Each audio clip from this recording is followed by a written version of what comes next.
Pesawat latih milik Sekolah Penerbangan MUFA jatuh di landasan pacu Bandar Udara Blimbing Sari, Banyuwangi.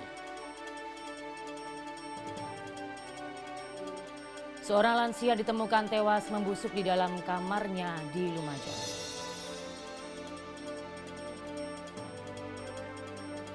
Warga di Jombang basmi tikus dengan buah bintaro, karbit, dan popok bayi.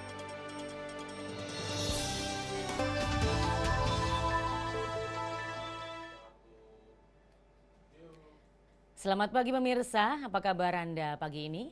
Senang sekali saya Henti Kartika dapat kembali menjumpai Anda dalam Kabar Pagi Jawa Timur. Inilah Kabar Pagi Jawa Timur selengkapnya.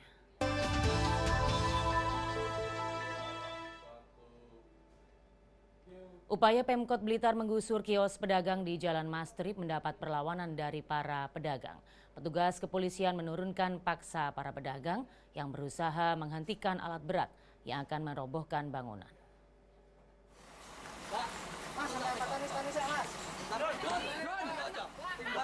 Inilah aksi puluhan pedagang Jalan Mastrip Kota Blitar yang menolak penggusuran oleh Pemkot Blitar. Para pedagang berteriak-teriak sambil menunjukkan surat gugatan yang mereka layangkan ke PT UN. Bahkan salah satu koordinator aksi naik ke eskavator dan meminta operator untuk mematikan mesin. Petugas kepolisian yang berjaga menurunkan paksa koordinator untuk turun dari ekskavator.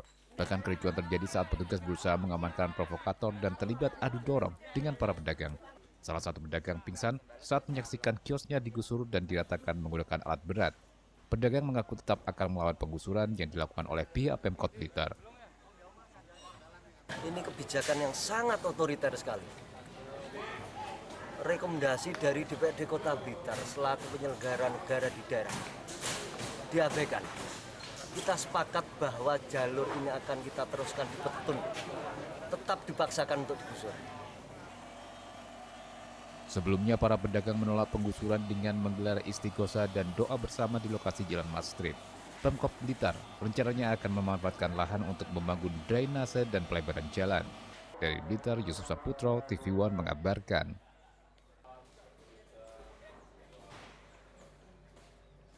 Sebuah pesawat latih milik Sekolah Penerbangan Mandiri Utama Flight Academy MUFA di Banyuwangi jatuh di landasan pacu Bandar Udara Blimbing Sari, Banyuwangi, Senin siang. Pilot seorang siswi selamat.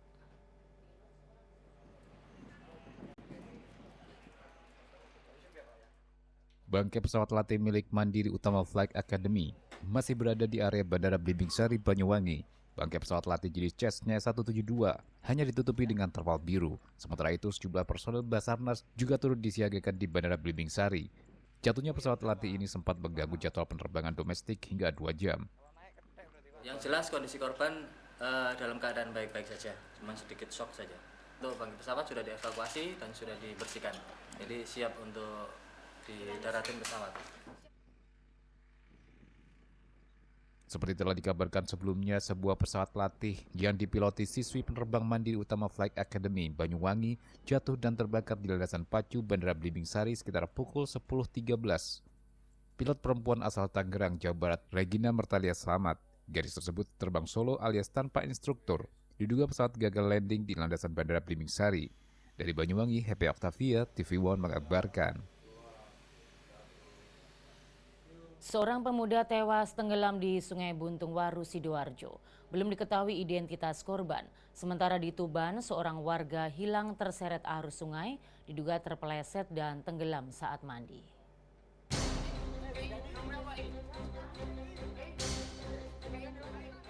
Warga Desa Wedoro, Waru, Sidoarjo dihebohkan dengan penemuan sesosok mayat pemuda yang tenggelam di Sungai Buntung. Mayat tanpa identitas itu diduga merupakan warga di sepanjang Sungai Buntung yang tenggelam saat hujan deras yang terjadi Minggu malam kemarin. Mayat tersangkut di semak-semak sekitar sungai di belakang sebuah pabrik sekitar 1 km dari jembatan Wedoro. Dengan peralatan seadanya, warga berhasil membawa mayat korban tenggelam ke daratan. Polisi dan petugas puskesmas tempat langsung membawa mayat korban tenggelam ke RSUD Sidoarjo untuk divisum dan dicari keluarganya.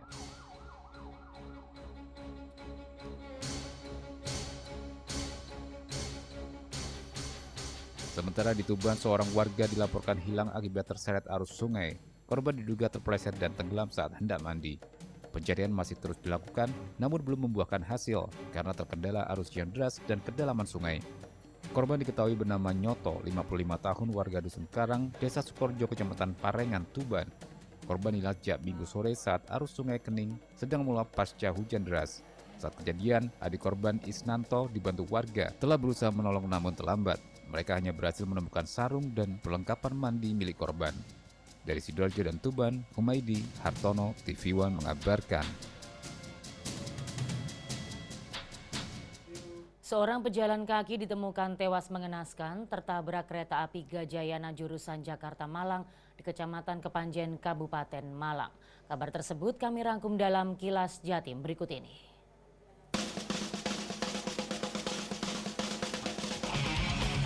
Seorang pejalan kaki ditemukan tewas dengan kepala terpisah dari tubuhnya.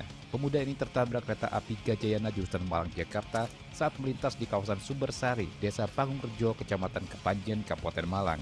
Korban bernama Kristanto, warga Desa Kanigoro, Kecamatan Pagelaran, Kabupaten Malang. Korban diduga tidak mendengar bunyi kereta api Gajayana yang melaju dari arah barat menuju timur. Ruang kelas 3 dan 4 di SDN 2 Tugurejo, Kecamatan Selahung, Kabupaten Ponorogo terpaksa dirobohkan pihak sekolah karena mengalami retak di bagian dinding dan lantainya. Kondisi ini sangat membahayakan siswa saat proses belajar mengajar berlangsung. Kini siswa belajar bergantian. Pihak sekolah berharap pemerintah segera merelokasi sekolah karena dinilai cukup membahayakan bagi para siswa dan guru, menyusul tingginya intensitas hujan yang mengguyur Ponorogo. Wakil Gubernur Jawa Timur Saifullah Yusuf melakukan sidak di sejumlah titik di Jalur Pantura Pasuruan Probolinggo. Salah satunya Jalan Raya Kraton Pasuruan yang rusak akibat tergerus banjir selama beberapa hari terakhir. Jalan ini membuat kendaraan roda 2 dan 4 harus ekstra hati-hati menyusul lubang yang cukup dalam di ruas arah Surabaya. Pemerintah Provinsi Jawa Timur melalui Kementerian PU akan segera memperbaiki jalan pada awal Februari mendatang di sepanjang Jalan Pantura Pasuruan Probolinggo. Belum tuntasnya masalah penetapan UMSK 2017 oleh Gubernur Jatim membuat ratusan buruh di Jatim kembali turun ke jalan. Ratusan buruh dari 5 kota yaitu Sidoarjo, Pasuruan, Gresik, Mojokerto, dan Surabaya berunjuk rasa ke kantor Gubernur Jatim. Buruh mendesak agar Gubernur Jatim Soekarwo segera menetapkan kenaikan UMSK 2017 dengan nilai sekitar 10% dari kenaikan yang telah ditetapkan oleh masing-masing bupati wali kota.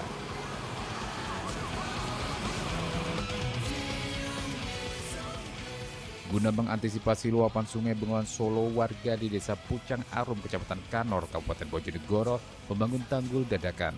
Hal ini dilakukan karena diprediksi dalam waktu dekat Bengawan Solo akan kembali meluap. Warga mendapat bantuan berupa bambu dan sak pasir dari pemerintah setempat. Dikhawatirkan air Bengawan Solo meluap sehingga mengenangi ratusan hektar sawah warga. Tim TV One mengabarkan.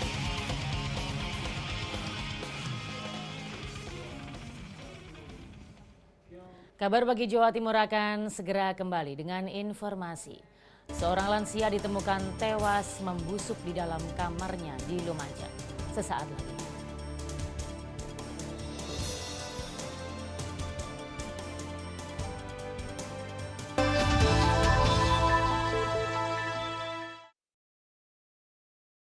Inilah ruang di mana kami menyajikan berbagai fenomena dan peristiwa aktual.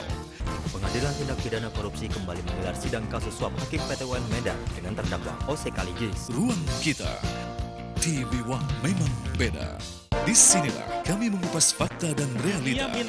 Minerba kita saat ini itu adalah cacat hukum. Disinilah pakar hukum angkat bicara. Kalau orang mengajukan permohonan pra-peradilan, itu adalah sebuah dosa tambahan. Padahal orang itu membela diri.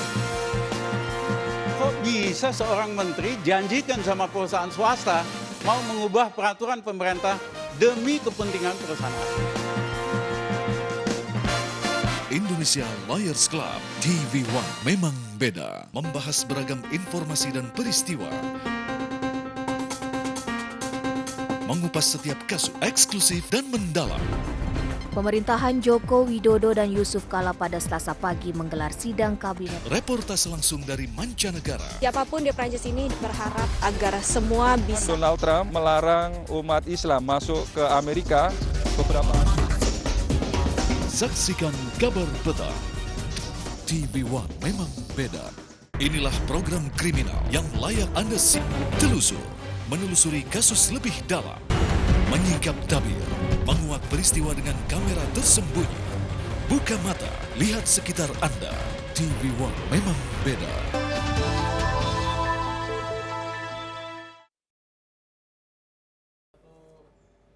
Terima kasih Anda masih bersama kami. Waspadalah pemirsa jika Anda bepergian dengan kereta api. Di Surabaya, spesialis pelaku pencurian di dalam kereta api diamankan polisi. Aksinya terekam CCTV. Inilah kilas kriminal selengkapnya. Aksi pencurian tas penumpang di dalam kereta api eksekutif Sembrani jurusan Jakarta Gambir, Surabaya Pasar Turi ini terekam kamera CCTV. Pelaku Nursan, 53 tahun, mengambil tas milik salah satu penumpang bernama Ignatius Doni, warga Kedoya Selatan, Kebonjeruk, Jakarta Barat. Korban saat itu sedang tidur pulas. Pelaku mengambil tas korban yang berisi laptop dan tablet. Sampai di stasiun Pasar Turi, Surabaya, pelaku dijemput petugas Reskrim Polsek Bubutan, Surabaya, yang telah menerima laporan dari petugas keamanan kereta dan memantau gerakan pelaku di atas kereta melalui kamera CCTV.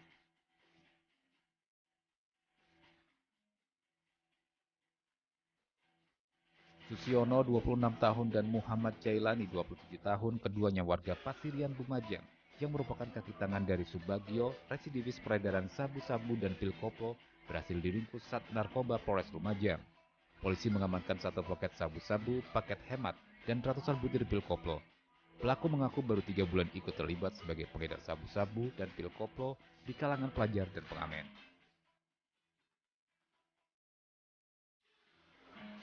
Sugeng, 33 tahun, warga Dusun Patemon, Kecamatan Tanggul, Jember, yang bekerja sebagai pemulung, ditangkap polisi di dalam gudang penampungan barang bekas di Raya Patikan, Kecamatan Diorejo, Gresik. Tersangka memalsukan materai dengan mendaur ulang materai bekas. Pelaku mengaku sudah menjual ribuan materai palsu ke Samsat Wiyung, Surabaya. Polisi menyita 5.000 lembar materai 6.000 palsu.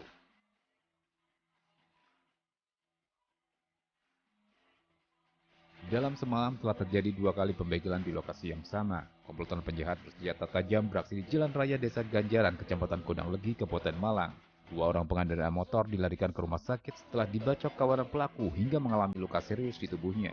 Korban bernama Hashim, warga Desa Ganjaran, Kecamatan Kodang Legi, Kabupaten Malang. Korban hendak ke pasar pada pukul 5 pagi. Ia melihat ada 3 orang pria berkendara motor yang membuntuti dari belakang.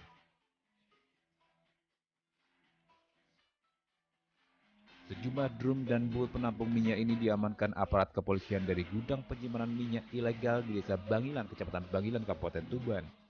Gudang milik Soniawan Prasetyo, 39 tahun, digerebek Satreskrim Polres Tuban karena melakukan penyalahgunaan bahan bakar minyak. Pelaku mengolah minyak mentah yang diperoleh dari penambang ilegal Sumur Tua, lalu mengolahnya menjadi solar. Selanjutnya BBM berkualitas buruk ini dijual kepada pelaku industri di Surabaya dan Semarang.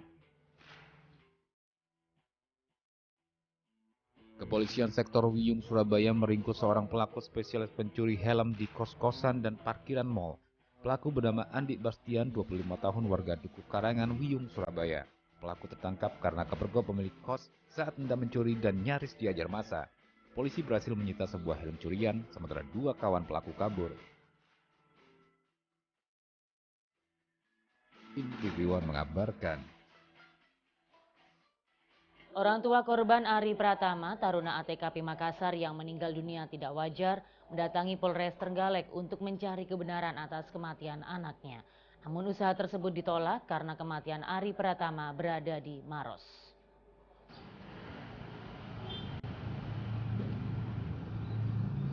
Didampingi Lembaga Bantuan Hukum Rakyat Trenggalek, Gunawan, orang tua korban Ari Pratama, taruna akademik teknik keselamatan penerbangan ATKP Makassar asal Trenggalek, yang meninggal di kolam renang, mendatangi Polres Trenggalek untuk melaporkan kejanggalan atas kematian anaknya. Hal ini menyusul di tubuh korban terdapat luka lebam di bagian perut dan mulut yang mengeluarkan darah segar. Namun usaha Gunawan untuk melaporkan kejadian itu tidak diterima Polres Trenggalek karena kejadiannya tidak berada di wilayah hukum Polres Trenggalek. Pihak kepolisian Resort Trenggalek menyarankan untuk langsung melaporkan kasus tersebut ke Polres Maros, di mana tempat tersebut menjadi tempat kejadian perkara. Ya, menyampaikan tentang kejadian yang menimpa anak saya yang sekolah di Taruna Akademi Penerbangan Makassar itu meninggal karena tenggelam, dan saya sampaikan ada kejanggalan yang kurang bisa diterima oleh keluarga. Namun selanjutnya saya minta petunjuk dan koordinasi dengan pihak Kapolres Trenggalek sini dan disarankan untuk melaporkan ke tempat kejadian perkara di Maros. Sebelumnya, Ari Pratama, Taruna ATKP Makassar, meninggal dunia 19 November 2016. Kematiannya menyimpan tanda tanya besar dari kedua orang tua korban. Keluarga curiga korban tidak murni meninggal dunia akibat tenggelam di kolam renang karena terdapat sejumlah kejanggalan. Dari Trenggalek, Aris Sutikno, TV One mengabarkan.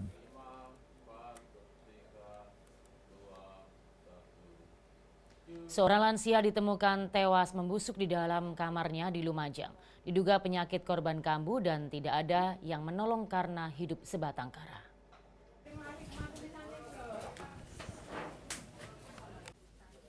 Ratusan warga Kelurahan Kepuh Rejo, Kecamatan Kota Lumajang, memadati halaman rumah Yuni Wahyuningsih yang berusia 67 tahun yang ditemukan tewas membusuk di lantai kamarnya. Menurut Ketua RW setempat, warga awalnya curiga dengan bau busuk yang bersumber dari rumah korban. Kecurigaan itu bertambah karena selama 4 hari rumah korban tertutup. Warga akhirnya membuka paksa pintu jendela kamar korban. Di lantai kamar belakang, warga menemukan mayat korban dalam kondisi tertelungkup dan mengeluarkan bau tak sedap. Polisi melakukan olah TKP dan identifikasi luar mayat korban. Hasilnya tidak ditemukan tanda-tanda kekerasan atau bekas penganiayaan. Diduga korban yang selama ini hidup sebatang kara tewas akibat sakit perutnya kambuh. Sementara tidak ada, jadi memang dari keluarganya juga setelah menyaksikan langsung kepada saudaranya ini Santo ini adalah kakak kandung daripada korban yang meninggal, dinyatakan bahwa yang bersangkutan betul-betul kematian dalam keadaan wajar. Untuk proses penyelidikan lebih lanjut, mayat korban dievakuasi ke rumah sakit untuk diotopsi. Dari Lumajang, Muhammad Syahwan, TV One mengabarkan. Kabar Pagi Jawa Timur akan segera kembali dengan informasi. Warga di Jombang basmi tikus dengan buah bintaro, karbit, dan popok bayi.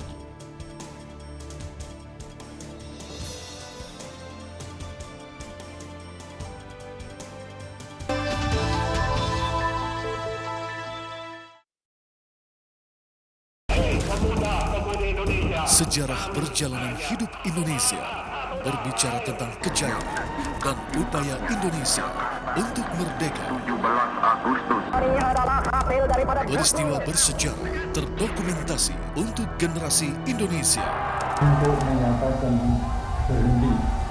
Bangsa yang besar adalah bangsa yang tidak melupakan sejarah bangsanya sendiri. Indonesia mengingat di TV One. Beragam berita yang terjadi hari ini. Menurut saya bukan menyerah. Sudah ada satu komitmen kami sama Bapak Dedioso Kepala BIN. Reportase langsung dari lokasi kejadian. Pemerintah semakin agresif dalam kebijakan pengelolaan bahan bakar minyak atau BBM. Angkutan umum harus berbadan hukum dan memiliki izin sebagai angkutan umum. Saksikan kabar siang. TV One memang beda. Inilah beragam cuplikan peristiwa. Dewan Energi menyambut baik rencana pemerintah untuk memungut dana ketahanan energi dan penjualan BBM.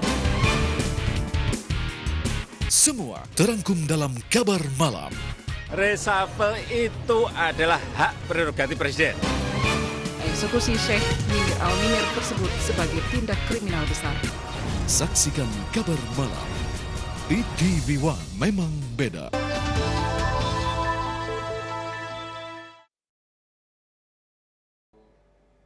Pembuat bibit cabai di Jombang kini kewalahan melayani pembeli menyusul mahalnya harga cabai di pasaran. Permintaan meningkat mencapai 400%. Sementara di Trenggalek, para pedagang berharap harga segera normal sehingga sejumlah pasar ramai kembali.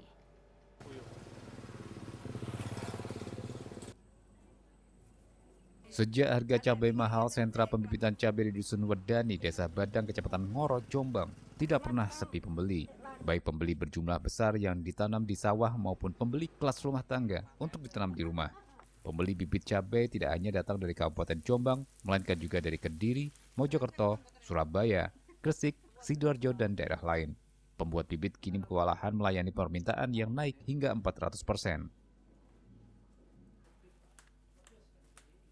Akibat mahalnya harga cabai, warga Kelurahan Trisnogaran, Kecamatan Kandigaran, Kota Probolinggo, berinisiatif melakukan aksi budidaya kampung Lombok. puluhan tanaman lombok siap panen mudah didapat baik di jalan kampung maupun halaman rumah warga. Warga juga menjual cabai hasil panen ke pedagang. Diharapkan inisiatif Kampung Lombok ini bisa menjadi contoh bagi warga lainnya sebagai langkah meringankan beban kebutuhan belanja ibu rumah tangga.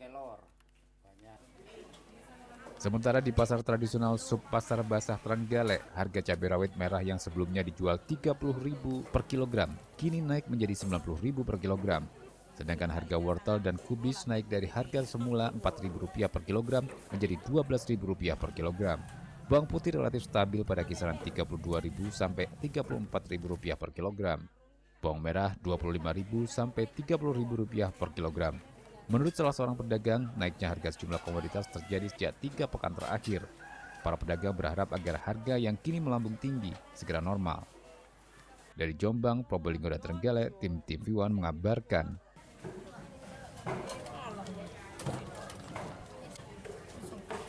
Untuk membasmi hama tikus, petani di Jombang menemukan cara baru yang murah dan mudah, yaitu dengan popok bayi bekas yang diisi dengan buah bintaro dan karbit. Berikut informasinya.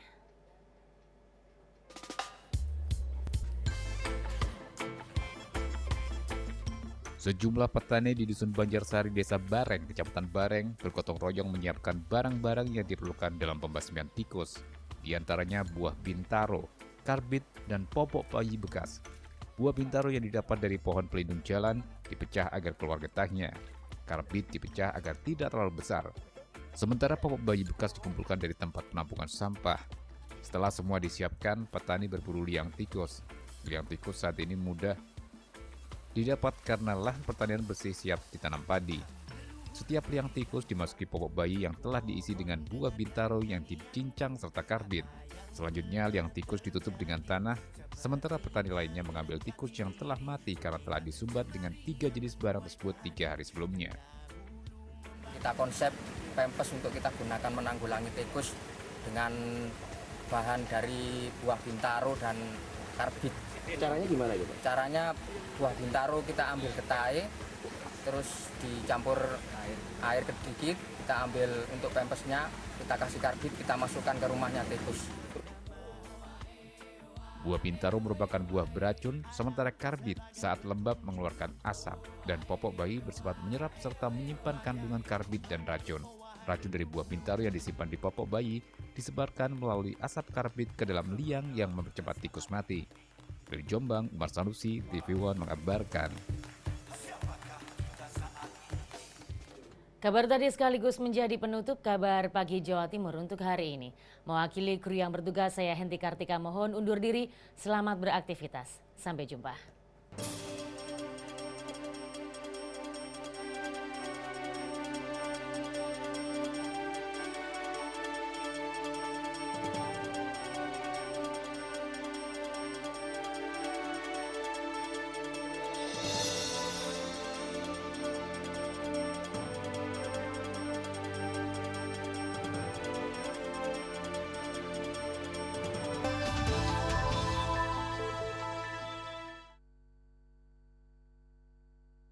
Inilah ruang di mana kami